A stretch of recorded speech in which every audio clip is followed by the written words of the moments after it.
North of the border in Trois-Rivières, Quebec, the Colisée Videotron, the site of this week's three-game series between the Trois-Rivières Lions and the Idaho Steelheads, with Game 1 coming up tonight at 5 p.m.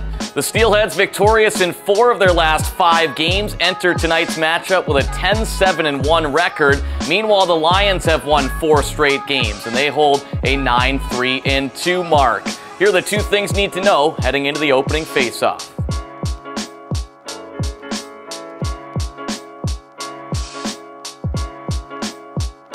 Thing number 1, oh Canada.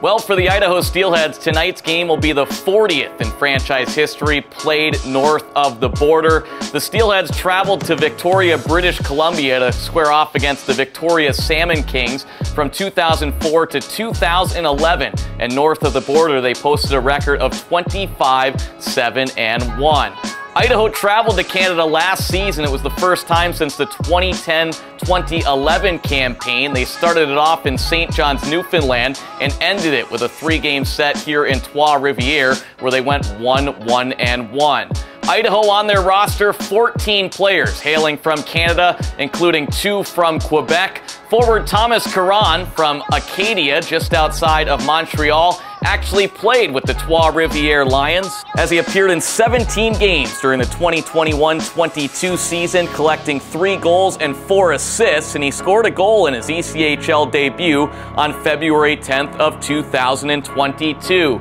The other Quebec native for the Steelheads is Roman Rodzinski from Blainville. You usually see him playing defense. We'll see him in action tonight as a forward. Thing number 2, special teams. Looking specifically at the Trois-Rivières power play and the Steelheads penalty kill. The Lions have scored 13 goals on the man advantage this season. They lead the ECHL in percentage at 31.7. Meanwhile, the Steelheads up to 7th on the penalty kill, and over their last 11 games, dating back to November 8th, they've only allowed 3 power play goals against on 40 penalty kills. They're 7th, like we mentioned, on the PK at 85.5%. Game 1 of this 3-game series between the Lions and the Steelheads from the Colisée Videotron coming up at 5 p.m. Mountain Standard Time. You can watch all the action on Flow Hockey TV, and as always, you can tune in on KTIK The Ticket. Until then, thanks for watching, and we'll chat with everyone for Puck Drop.